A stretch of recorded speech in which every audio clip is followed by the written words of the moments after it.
সেইটো বুজি লওক। দাতব্যমিতি যদ দানম দিয়তে অনুপকাৰিণে দেশে কালে চ পাত্ৰে চ তদ দানম সাত্বিকম স্মৃতম। সপ্তদশ অধ্যায় 20 নম্বৰ শ্লোক গীতা। অৰ্জুনক কৈছে, হে অৰ্জুন, দান দি পেলাই তাৰ পৰা বিনিময় নিবিচাৰিবা। আমি আমাৰ মাহী পেহীৰ ছোৱালীৰ বিয়াত যদি আঙঠি এটা দিওঁ সোণৰ, আৰু মনে মনে ভাবি থাকো মোৰ ল'ৰাটোৰ বা ছোৱালীৰ বিয়াত ইহঁতে সোণৰ আঙঠি দিয়ে নে নাই চাম, কিয় মই দি থৈছোঁ সিহঁতৰ ছোৱালী বিয়াত। আপোনালোক তেনেকুৱা নহ'ব পাৰে, আমাৰ ক্ষুদ্ৰ চিন্তা, আমি তেনেকৈ ভাবোঁ। আৰু যদি মোৰ ল'ৰাৰ বিয়াত 100টা আঙঠি উঠি গ'ল, বেলেগ বেলেগ কোনোবাই দিলে, কিন্তু মই যাক দি থৈছিলোঁ সিহঁতে যদি নিদিলে, তেতিয়াও মোৰ সন্তুষ্টি নাই। মই সিহঁতক আঙঠি দিছিলোঁ আৰু সিহঁতে চাৰ্ট এটা দি পেলাই বিয়া খাই গুচি গ'ল, সন্তুষ্টি নাই। আমি নামঘৰলৈ ফেন এখন দিলোঁ, ব্লেডত লিখি থওঁ দাতা বুলি। যদি কোনোবাই লিখি থৈছে, আজিৰ পৰা তেনেকুৱা নকৰিব। কিয়? প্ৰত্যেকটো কৰ্মৰ একোটা ফল থাকে। ঈশ্বৰৰ অৰ্থে আপুনি যিটো দান দিছে, হ'ব পাৰে 1 টকা, হ'ব পাৰে শক্তি অনুসাৰে আপুনি 1 লাখ দিছে, হ'ব পাৰে আপুনি কোটি টকা দিছে। আপোনাৰ ভাৱ কেনেকুৱা, এটিচিউড কেনেকুৱা, তাৰ ওপৰত ডিপেণ্ড কৰিছে ফলটো।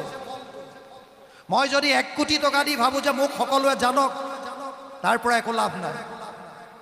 আৰু আপুনি যদি ভিক্ষা খুজি অনা পইচাকেইটাৰো 10 টকা পাইছে খুজি মাগি আনি তাৰ 5 টকা বোলে ঈশ্বৰৰ নামত দিলোঁ, সেইটোৱে আপোনাক বহুত ফল দিব। 50% দিলে আপুনি। দান দিয়াৰ পিছত যদি আপুনি লিখি থয়, তাৰ মানে এই কৰ্মৰ ফলটো আপুনি পাই আছে। কেনেকৈ? প্ৰচাৰৰ দ্বাৰা। যোন আহে তেওঁৱে ক'ব এই ফেনখন অমুকে দিছে। প্ৰত্যেকটো কৰ্মৰ ফল থাকে। অনিষ্টম ইষ্টম মিশ্ৰম চ ত্ৰিবিধা কৰ্মনা ফলম। অষ্টাদশ অধ্যায় 12 নম্বৰ শ্লোক গীতা। ভাল বেয়া বা মিশ্ৰিত 3 ধৰণৰ ফল। আপুনি দান দিছে আৰু দাতা বুলি লিখি থৈছে। প্ৰত্যেক মানুহে আহিছে, পঢ়িছে, দাতা অমুকে দিছে, প্ৰচাৰ হৈ আছে, ফল আপুনি পাই আছে। যদি আপুনি দাতাটো নিলিখে, তেতিয়া ফলটো কেনেকৈ পাব? ভগৱানে কৈছে, তেতিয়া মই ভক্তৰ অধীন। অহম ভক্ত পৰাধীন হি অস্বতন্ত্ৰ এব দ্বিজ। 9:63 ভাগৱত 9ম স্কন্ধ 4ৰ্থ অধ্যায় 63 নম্বৰ শ্লোকত লিখিছে। দুৰ্বাসাক কৈছিল ভগৱান বিষ্ণুৱে, মই ভক্তৰ অধীন, মই স্বতন্ত্ৰ নহয়। যদি আপুনি দান দি তেওঁৰ নামত, তেওঁৰ স্থানৰ কাৰণে পাহৰি যদি যায়, ভগৱান বাউণ্ড হৈ যাব আপোনাক ফল দিয়াৰ কাৰণে। আৰু 1 গুণ লগাইলে সহস্ৰ গুণ হয়, আপুনি ফল পাব। সেইকাৰণে যদি দান দিয়ে, দান দি পেলাই তাৰ পৰা বিনিময় নিবিচাৰিব। দ্বিতীয়ত কৈছে মান। ত্ৰিনাদপি শুনিছে না তৰুৰিব সহিষ্ণু না আমানিনা মানদেনা নিত্যদা কীৰ্তয়ন্ত হৰি। নিজকে তৃণতকৈ সৰু বুলি ভাবিবলৈ কৈছে। মহাপুৰুষ শ্ৰীমন্ত শংকৰদেৱে নিজক কৃষ্ণৰ কিংকৰ বুলি লিখে। কৃষ্ণৰ কিংকৰ, কিংকৰ মানে চাকৰ বা দাস। মাধৱ পুৰুষে নিজক কহয় মাধৱ দাসে বুলি লিখে। দাসৰ দাস টান দাসৱ হৈলো আমি বুলি কয়। তাৰ মানে নিজক এডাল তৃণতকৈ সৰু বুলি কৈছে। আৰু এজোপা গছৰ দৰে আমাক সহিষ্ণু হ'বলৈ শিকাইছে।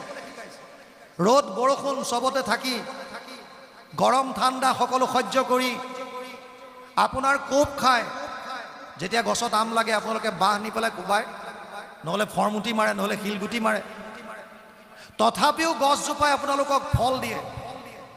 কিমান সহিষ্ণু হ'ব লাগিব, আমাক তেনেকুৱা সহিষ্ণু হ'বলৈ কৈছে। অমানিনা মানদেনা, আপুনি সন্মান বিচাৰিব নালাগে, বেলেগক দিয়ক, বেলেগৰ কথা শুনক। প্ৰায় সভা সমিতিত দেখা যায়, যদি কোনোবা এজন সাধাৰণ মানুহে কিবা ক'বও বিচাৰিছে, আমাৰ বিষয় বাবদ থকা সকলে ধমকিয়াই বহুৱাই দিয়ে, তই বহ, তই বহ। কিয়? সকলো অৱশ্যে তেনেকুৱা নহয়।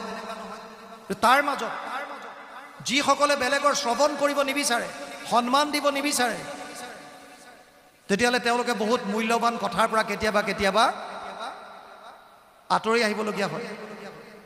কাৰণ আমি শিক্ষাৰ মাজৰ পৰা যিমান অধ্যয়ন কৰি পাইছোঁ, এজন মানুহে তেওঁৰ অভিজ্ঞতাৰ পৰা তাতকৈ হয়তো বহুখিনি বেছি শিকিছে।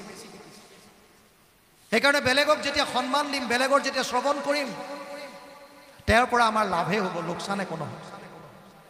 নিজৰ মান বিচাৰিবলৈ হাক দিছে, আনক দিবলৈ কৈছে। আৰু শেষত কৈছে অভিন্নেন চক্ষুষা।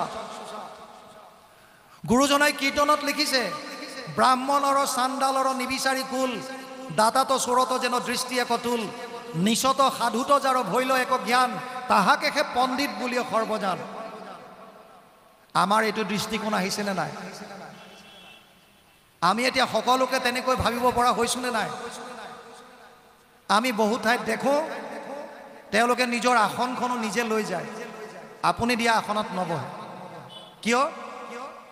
যিখন সোণৰ আসন গঢ়িবৰ কাৰণে গুৰুজনাই অস্পৃশ্যতা দূৰ কৰাবৰ কাৰণে অহোৰাত্ৰ চেষ্টা কৰিছিল, যাৰ কাৰণে মহামানৱ মহাত্মা গান্ধী অসমলৈ আহি তেওঁ বিনা দ্বিধাই স্বীকাৰ কৰি গৈছিল, মই যিখন ৰাম ৰাজ্য কল্পনা কৰিছোঁ সেইখন ৰাম ৰাজ্য ইতিমধ্যে পঞ্চদশ শতিকাতে মহাপুৰুষ শ্ৰীমন্ত শংকৰদেৱে অসমত স্থাপন কৰি গৈছে।